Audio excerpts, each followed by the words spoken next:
Iran America വാറില് Trump 10,000 വട്ടം പറഞ്ഞു ഞങ്ങളാണ് ജയിച്ചത്, ഞങ്ങളാണ് ജയിച്ചത്, ഞങ്ങളാണ് ജയിച്ചത് എന്നുള്ളത്. പക്ഷെ അമേരിക്കയിൽ ഉൾപ്പെടെയുള്ള മനുഷ്യര്, ലോകത്തിലുള്ള സകല മനുഷ്യരും പറഞ്ഞു ആ യുദ്ധത്തിൽ അമേരിക്ക തോൽക്കുകയാണ് ചെയ്തത്, അത് ജയിച്ചത് ഇറാനാണെന്നുള്ളതാണ്. അപ്പോ ഈ ഒരു പ്രശ്നം അമേരിക്കക്ക് ഉണ്ട്. ഇങ്ങനെ ഒരു നരേറ്റീവ് സെറ്റ് ചെയ്യാൻ അമേരിക്കക്ക് ഒട്ട് പറ്റിയതുമില്ല. ലോകത്തിലുള്ള സകല മനുഷ്യന്മാരും വിശ്വസിക്കുന്നത് ഈ ഇറാനിൽ പോയി ആക്രമണം നടത്തി ട്രംപ് പെട്ടു, ട്രംപിന്റെ തല കുടുങ്ങിയ ആ ഹോർമൂസിൽ അതെങ്ങനെങ്കിലും അവിടുന്ന് ഊരി എടുക്കാനുള്ള ട്രംപിന്റെ തത്രപ്പാടായിരുന്നു എന്നുള്ളതാണ്. അതിന്റെ ഭാഗമായിട്ട് ഇറാനോട് കെഞ്ചി കെഞ്ചി കെഞ്ചി കെഞ്ചി കെഞ്ചി അവസാനം ഒരു MOU ഇവർ രണ്ടു കൂട്ടരും കൂടെ സൈൻ ചെയ്തു. ഇതാണ് യഥാർത്ഥത്തിൽ നടന്നത്. അമേരിക്ക എന്ന് പറയുന്ന ലോകശക്തി ലോകത്തിന് മുന്നിൽ നാണം കിട്ടു. അത് മാത്രമല്ല, ഇവരുടെ നേരെ നെഞ്ചം വിരിച്ചൊരു നിൽപ്പ് നിന്ന് കഴിഞ്ഞാൽ തീരാവുന്നതേ ഉള്ളൂ ഇവരുടെ സകല സിസ്റ്റം എന്നുള്ളതും കൂടെ മനസ്സിലാക്കി. അതുമാത്രമല്ല, ലോകത്തിലെ ഏറ്റവും വലിയ സൈനിക ശക്തി, അതിന്റെ ഏറ്റവും വലിയ സോഫിസ്റ്റിക്കേറ്റഡ് ആയിട്ടുള്ള മോഡേൺ വെപ്പണറീസ് യൂസ് ചെയ്താലും അതിന് ചില ലിമിറ്റേഷൻസ് ഉണ്ട്. ചില സ്ഥലങ്ങളിൽ അത് പ്രോപ്പർ ആയിട്ട് വർക്ക് ചെയ്യില്ല. അതിനേക്കാൾ വില കുറഞ്ഞ എത്രയോ കോടിക്കണക്കിന് രൂപ കുറഞ്ഞ ഡോളർ കൊണ്ട്, അല്ലെങ്കിൽ കോടിക്കണക്കിന് രൂപ കുറഞ്ഞ ചില എക്യുപ്മെന്റ്സ് കൊണ്ട് ഇതിനെല്ലാം തകർക്കാൻ പറ്റും എന്നുള്ളത് ലോകത്തിന് മുന്നിൽ ഇറാൻ കാണിച്ചു കൊടുക്കുകയും ചെയ്തു. അപ്പൊ ഇനി എന്ത് വേണം? ഈ MOU എങ്ങനെയെങ്കിലും ഈ MOU ഒന്ന് തകർത്ത് അതിനൊരു മൂലക്കിരുത്തിയിട്ട് വീണ്ടും ഈ സാധനം തുടങ്ങണം. എന്നിട്ട് ലോകത്തിന് മുന്നിൽ കാണിച്ചു കൊടുക്കണം, എന്ത്, ഞങ്ങളാണ് ജയിച്ചത്, ഞങ്ങളാണ് സൂപ്പർ പവർ, ഞങ്ങൾ വിചാരിച്ചാൽ എന്തും ചെയ്യാൻ പറ്റും എന്നുള്ളത്.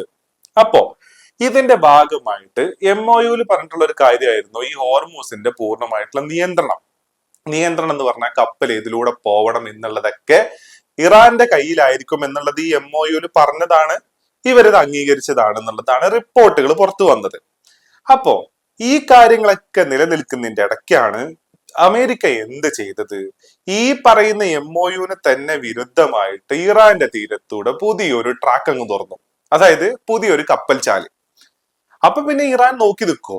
ഇല്ല, ഇറാൻ നോക്കി നിൽക്കത്തില്ല. ഇറാൻ നോക്കി നിന്നതുമില്ല. ആ സിംഗപ്പൂർ ഫ്ലാഗ് എഴുതി പോയിട്ടുള്ള ആ കപ്പലിനെ ആക്രമിച്ചു? ഇറാൻ ആക്രമിച്ചു. അപ്പോ എന്തിനാ അപ്പൊ ഇങ്ങനെ MOU ഒരു കാര്യം പറഞ്ഞിട്ട് പിന്നെ അതിന് ഘടകവിരുദ്ധമായിട്ട് വേറൊരു കപ്പൽ ചാൽ ഉണ്ടാക്കി അതിലൂടെ കപ്പലുകളെ കടത്തിവിട്ടെ? അപ്പൊ ആ MOU തകർക്കണം.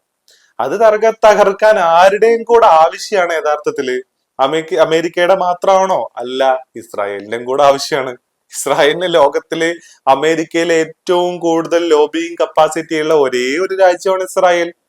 അപ്പൊ ഇസ്രായേലിന് വേണ്ടിയിട്ടും അമേരിക്ക തോറ്റു എന്ന നരേറ്റീവ് ഇല്ലാതാക്കാൻ വേണ്ടിയിട്ടും കൂടെ ഈ പരിപാടിയൊക്കെ ചെയ്യാൻ വേണ്ടിയിട്ട് ഇപ്പൊ എന്താ ചെയ്ത യഥാർത്ഥത്തില്? വേറൊരു ട്രാക്ക് ഉണ്ടാക്കി, ട്രാക്കല്ല വേറൊരു കപ്പൽ ചാലുണ്ടാക്കി, അതിലൂടെ കപ്പലിനെ കടത്തിവിട്ടു. ഇറാൻ ആക്രമിച്ചു. അതെ, ഇറാൻ ആക്രമിച്ചു എന്ന് പറഞ്ഞിട്ട് ഇറാനെ പോയി വീണ്ടും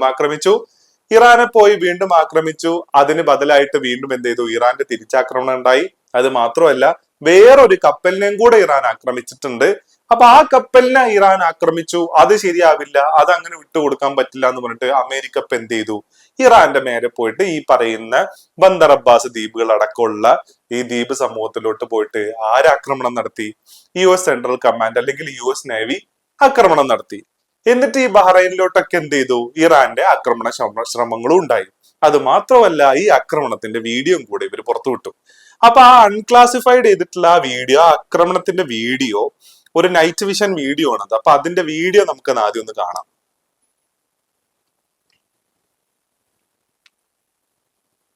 US സെൻട്രൽ കമാൻഡ് പുറത്തു വിട്ടിട്ടുള്ളതാണ്. ഇതാണ്ടോ, ആക്രമണം നടത്തി. 2 സ്ഫോടനങ്ങളാണ് ഉണ്ടായേക്കുന്നത്. ബ്ലാക്ക് കളറിൽ ഇങ്ങനെ ഉയർന്നു വരുന്നത് യഥാർത്ഥത്തില് ഈ സ്ഫോടനം നടത്തിയിട്ടുള്ള അതിന്റെ ആ സ്മോക്കും ആ തീയുമാണ്.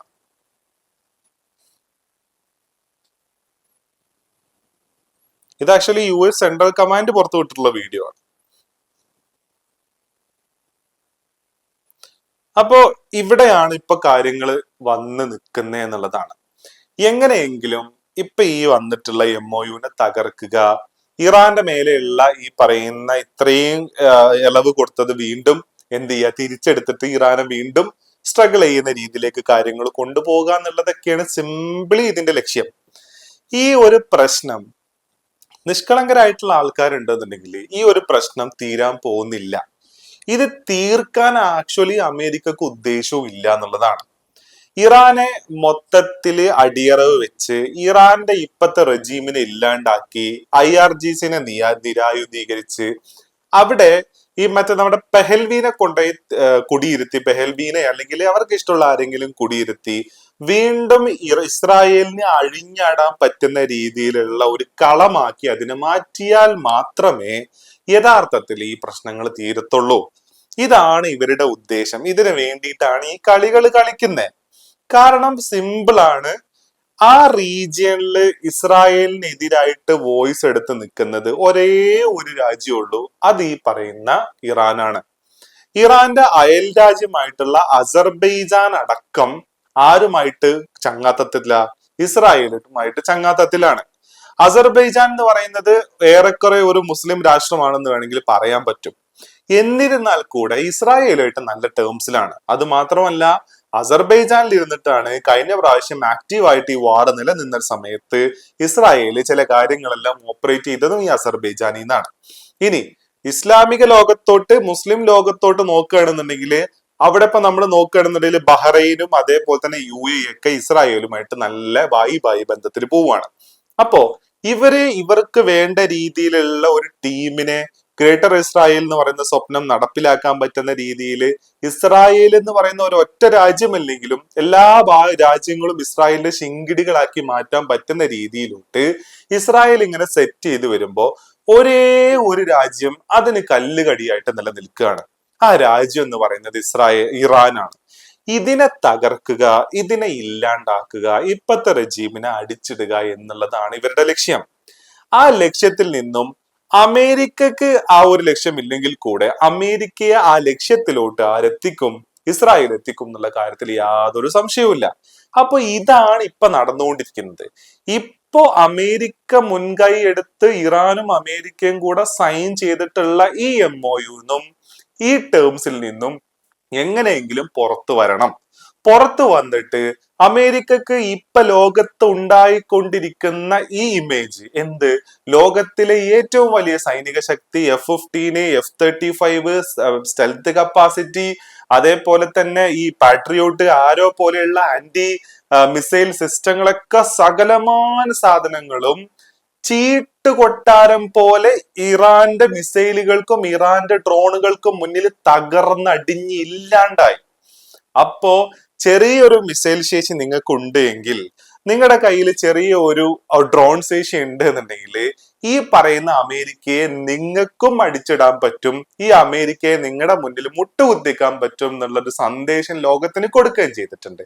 ഇതെല്ലാം പല തരത്തില് അമേരിക്കക്ക് തിരിച്ചടിയാ.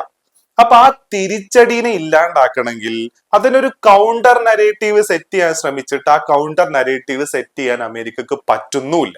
അപ്പൊ ഇനി ആകെയുള്ള പോംവഴി ഈ MOU നിന്നും പുറത്തു വരിക, ഇറാനുമായിട്ടുള്ള ആക്രമണം കൂടുതൽ കടുപ്പിക്കുക, ഇറാനെ അടിച്ച് തരിപ്പണമാക്കുക എന്നുള്ള പരിപാടിയിലോട്ട് പോണം.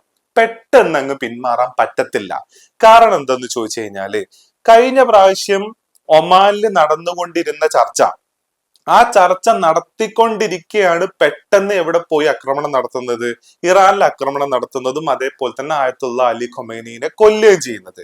എന്നിട്ടാണ് ആര് ഈ ഹോർമൂസ് അടക്കുന്നത്? ഇറാൻ ഹോർമൂസ് അടക്കുന്നേ. എന്നിട്ട് പിന്നെ ആ അടച്ച ഹോർമൂസ് തുറക്കാൻ വേണ്ടിയിട്ടാണ് ഈ അടുത്ത യുദ്ധവും അടുത്ത ചർച്ചയും. ഇത് അമേരിക്കക്ക് ലോകത്തിൽ ഉണ്ടാക്കിയ നാണക്കേട് എന്ന് പറയുന്നത് ചില്ലറയൊന്നും അല്ല. നിങ്ങൾ തന്നെ പ്രശ്നം ഉണ്ടാക്കി, നിങ്ങൾ തന്നെ അടപ്പിച്ച ഹോർമൂസിനെ വീണ്ടും നിങ്ങൾ തന്നെ തുറക്കാൻ വേണ്ടിയിട്ട് യുദ്ധം ചെയ്യുന്നു എന്നുള്ളൊരു പ്രശ്നം അമേരിക്ക ലോകത്തിൽ നന്നായിട്ട് അനുഭവിച്ചു. അമേരിക്ക നാണം കെട്ടു. അപ്പൊ ആ രീതിയിലേക്ക് പെട്ടെന്ന് തോന്നിയ പോലെ തോന്നിവാസം കാട്ടാൻ പറ്റത്തില്ല. അപ്പൊ അതിനൊരു ലെജിറ്റിമസി വേണം. ആ ലെജിറ്റിമസി അവർ ഉണ്ടാക്കിയെടുത്തു. ആ ഉണ്ടാക്കിയെടുത്തതാണ് ഈ പുതിയ കപ്പൽ ചാല്. അങ്ങനെ ആ കപ്പൽ ചാലിലൂടെ കപ്പലിനെ പറഞ്ഞു വിട്ടു, ഇറാൻ ആക്രമിച്ചു, ഇറാൻ ആക്രമിച്ചു എന്നും പറഞ്ഞിട്ട് വീണ്ടും ഇറാനെ പോയി ആക്രമിച്ചു. ഇപ്പൊ അങ്ങോട്ടും ഇങ്ങോട്ടും മടി. അപ്പോ ഇത് ഇനി എവിടെ എത്തും, എത്രത്തോളം എസ്കലേറ്റ് ആവും എന്നുള്ളത് മാത്രമാണ് നമുക്കിനി നോക്കാനുള്ളത് എന്നുള്ളതാണ്.